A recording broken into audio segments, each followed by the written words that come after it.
Alors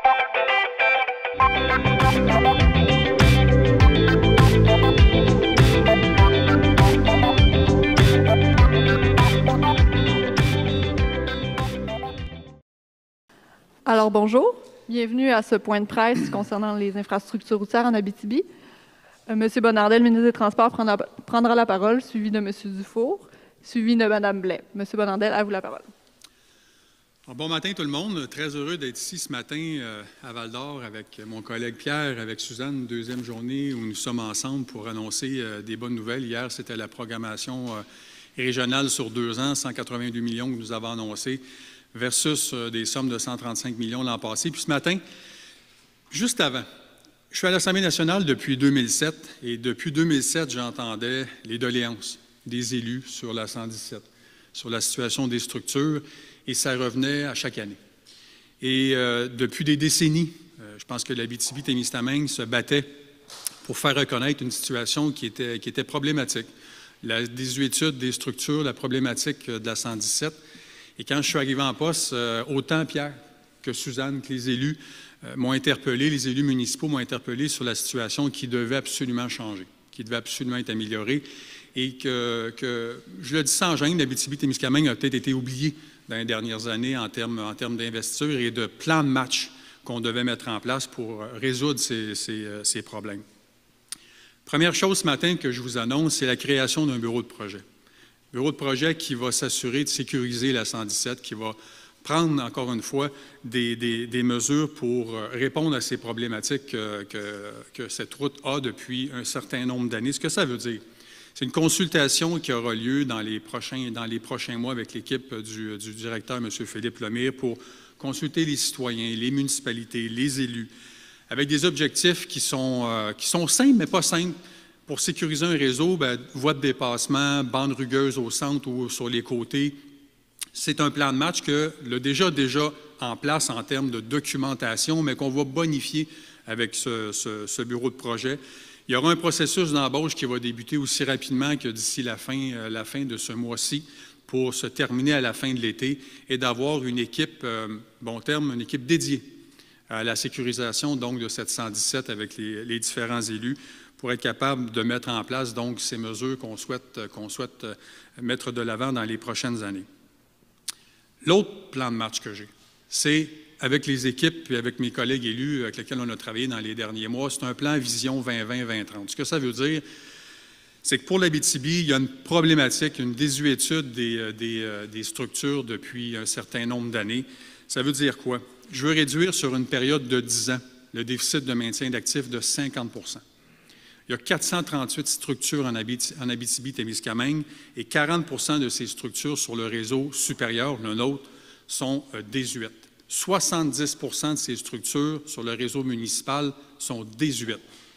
L'âge moyen des structures en Abitibi-Témiscamingue est de 46 ans, plus élevé que la moyenne nationale qui est de 39 ans. Alors, vous mesurez les objectifs qu'on a à atteindre et les choses qu'on a à faire dans les prochaines années. Ce que ça veut dire concrètement, puis je mets mes lunettes pour vous expliquer plus précisément les plans d'intervention, les stratégies d'attraction. Première chose, l'ajout d'un critère d'évaluation sur l'impact économique dans la matrice des priorités d'intervention. Point important numéro 2, identification de 85 structures à réparer en 2 phases. Rapidement, donc 33 sur le réseau supérieur et 52 sur le réseau municipal. Identification avec des équipes dédiées de 3 secteurs d'intervention prioritaires qui seront Macamic, Ville-Marie et Amos. Stratégie d'attraction. Vous n'êtes pas sans savoir qu'on a une pénurie de main-d'œuvre, qu'on a une problématique d'attraction et on veut être capable d'aller chercher les ressources et l'expertise adéquate. Donc, 65 mesures pour faire la promotion des emplois en région dans le domaine de l'ingénierie. Je vous fais grâce de tout le reste. Prime de 8 % spécifique aux ingénieurs qui vont œuvrer dans la région d'Abitibi-Témiscamingue. Et je vais continuer pour parler avec le secrétariat du Conseil du Trésor pour faciliter, améliorer le processus d'embauche qui, pour moi, au ministère, est beaucoup trop long présentement. Soutien aux opérations, donc, des équipes de l'extérieur, pour ne pas nommer la Mauricie, module de soutien aux opérations qui vont nous supporter, nous aider sur les différents projets que nous avons, qui vont prendre en charge eux-mêmes 28 projets pour supporter l'équipe de Philippe en Abitibi-Témiscamingue. Ajout de ressources clés non négligeables pour l'inspection des structures. C'est 2 ressources qui sont dédiées à l'inspection et au suivi de l'état des structures en région. L'embauche d'un ingénieur responsable qui a plus de 10 ans d'expérience. 4 ressources pour les études géotechniques, assurance qualité et préparation des autorisations environnementales. Et en terminant, équipe d'intervention que je vous ai nommée tantôt, création de 3 équipes dédiées pour Amos, Macamic et Ville-Marie, embauche d'un ingénieur en structure pour l'exploitation et un programme de formation spécialisé en mentorat pour les structures. Donc, voilà le plan de marche pour les prochaines années pour en arriver à réduire ce déficit de maintien d'actifs et de donner un réseau qui sera sécuritaire et efficace pour l'ensemble des usagers, des citoyens et des municipalités. Merci de votre attention. Merci. Je ferme tout. Je laisse la place aux autres.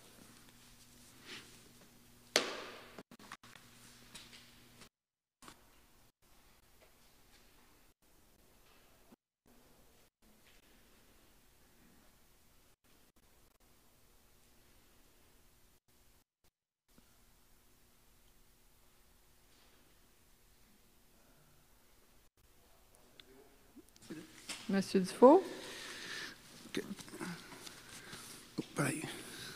Merci, Luc. Merci, François. Écoute, il y a tellement de choses à dire ce matin suite à cette annonce que je pense qu'il y a un élément en partant qui est important de préciser pour la population de l'Abitibi et aussi du Témiscamingue. Je pense qu'on a tous quelqu'un qu'on connaît qui a eu ou vécu un incident sur la route 117, allant jusqu'à naturellement à la mortalité.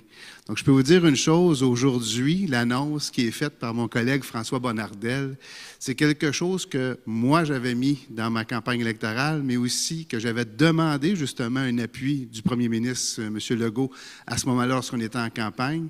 Et dès qu'on a été élu, c'est un élément qui, pour moi, était primordial. J'ai eu la chance, peut-être, d'avoir Philippe Lemire, qui a été nommé dans son poste de directeur au MTQ à peu près au même moment. Donc, on a pu se saisir tout de suite avec lui du dossier et, naturellement, politiquement, le cheminer, moi versus mon collègue et Philippe versus son appareil. Donc, pour arriver à un tout aujourd'hui, ça prend justement le mariage de toutes ces actions-là pour être en mesure d'arriver à un projet, comme j'ai toujours dit, un projet de société. Parce que la route 117, aujourd'hui, on annonce le début, là, les premiers jalons du bureau de projet. Comme l'a mentionné François tantôt, une équipe dédiée. Et c'est ça qui est important de comprendre dans ce dossier-là, c'est qu'on va avoir une équipe dédiée pour travailler le projet. Je vous le dis, je l'ai déjà répété, je ne pense pas que ça sera Pierre Dufour qui coupera la banderole à la fin, parce que c'est des projets de 10 à 15 ans. C'est des projets où il faut que tu ailles chercher un programme québécois d'infrastructure. Il faut que tu ailles chercher des sous par rapport à ça. Mais avant d'arriver à ça, tu as tout un travail en amont qui doit être fait pour s'assurer de quelles seront les actions qu'on va poser pour faire en sorte qu'on ait une 117 adéquate et au jour des années 2020 et plus, naturellement. L'autre élément qui est important de préciser, on l'a parlé aussi, c'est la portion des ponts. Donc, on en a parlé. Davantage, au départ, ça va se travailler dans le secteur d'Abitibi-Ouest. Je pense que c'est important de le préciser. Mais avec les années, parce que c'est un projet aussi sur une dizaine d'années, ça va se rééquilibrer, puis on va voir une amélioration dans l'ensemble des ponts de la région au niveau de l'Abitibi-Témiscamingue.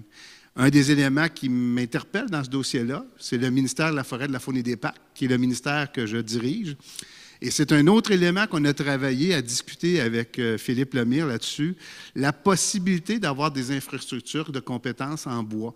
On le sait qu'on a des acteurs aujourd'hui qui sont capables de faire des travaux de façon incroyable, comme Chantier Chibougamau, par exemple.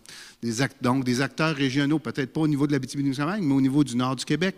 Donc, c'est des éléments qu'on est en train de regarder ou qu'on a donné comme information pour faire en sorte de faire évoluer le dossier, puis faire qu'on a peut-être des projets de beaux ponts qui seront là en place pour le futur.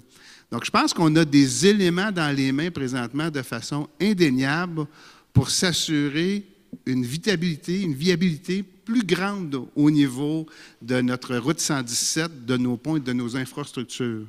Et je terminerai en disant un élément, je pense, bien important. On le sait qu'il y a eu quand même des améliorations qui ont été faites.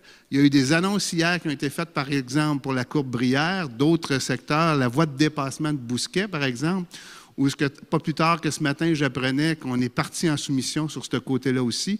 Donc, je peux vous dire une chose, on est un gouvernement qui est actif, qui va de l'avant.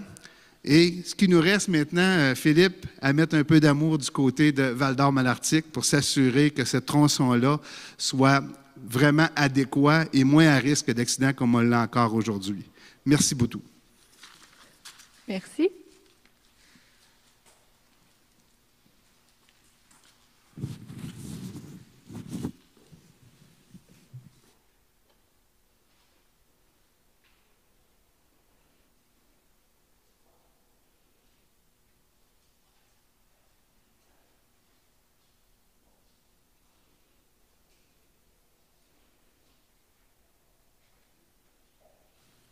Alors, Madame Blais. Alors, bonjour à tous, chers collègues François Pierre, Monsieur Lemire, nos préfets qui nous suivent de façon virtuelle. Bonjour. Je suis fière de cette annonce du plan d'intervention sur les structures de l'Abitibi-Témiscamingue, car elle couvre l'entièreté de notre vaste territoire. Elle intègre aussi une forte dimension sociale en ayant comme base d'assurer la mobilité de personnes et de garder toutes les communautés connectées au réseau. Le réseau routier de l'Abitibi-Témiscamingue regroupe 438 structures. Malheureusement, 59,8% des structures du réseau supérieur et 30,1% des structures municipales sont considérées en bon état. Nous sommes loin de la moyenne provinciale, qui est respectivement 76,7 et 59,4. Il est important que jamais d'améliorer l'état des structures et d'éviter l'enclavement de notre milieu. Cette situation amène aujourd'hui le gouvernement à proposer un plan d'intervention pour les structures. Ce projet à long terme s'appuie sur plusieurs principes directeurs. Les voici. Améliorer les infrastructures et réduire le déficit du maintien actif. L'annonce de 37,7 millions de dollars d'investissement sur 2 ans pour les structures témoigne de cet engagement. Désenclaver et éviter l'enclavement des communautés. Nous avons ce souci qu'aucune communauté, même la plus petite, ne se trouve isolée. Il faut trouver des solutions pour éviter les détours importants et leur impact sur les véhicules d'urgence, ainsi que services municipaux et les activités de déneigement. Déployer des solutions innovantes pour accélérer la préparation des projets et ainsi devancer ou accélérer leur réalisation.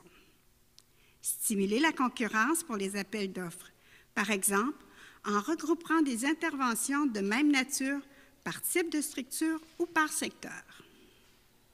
Repenser les mesures d'atténuation pour préserver et soutenir les fonctions économiques de nos infrastructures. Cette réflexion se fera avec les parties prenantes, avec les autres ministères et les organismes présents dans la région. Je suis fière de souligner que l'exercice 2021-2023, le ministère a prévu 21 projets d'intervention sur les structures. Parmi ceux-ci, je veux attirer votre attention sur la reconstruction des ponts suivants. Celui de la rivière Portage à Clermont, celui de la rivière Laverlochère sur Laurent VI à Figerville, celui du ruisseau Soguine sur la route de la Reine-Clerval, celui du ruisseau Richard sur la 8e et 9e rang est à Palmarol, celui de la rivière Barrière sur le chemin Saint-Urbain à Rimini. À celle-là s'ajoute la réfection du pont de la rivière des Vés sur le chemin Lavoie-Ouest à Saint-Dominique-du-Rosaire. En plus de ces projets, il faut compter la création de 3 équipes dédiées dans les centres de services d'Amos, de Macamic et de Ville-Marie. afin de procéder à la réfection, à l'entretien et à la réparation de structures non complexes. En terminant, je suis très enthousiaste pour cette annonce et je suis convaincue que les citoyens d'Abitibi-Ouest de ma circonscription le sont tous autant que moi. Trop longtemps, notre région a été abandonnée en matière d'infrastructures routières et leur maintien. Enfin, notre gouvernement pose des gestes forts. Je remercie le ministre, M. François Bonnardel, ainsi que son ministère pour son écoute à nos préoccupations régionales. Merci et bonne journée.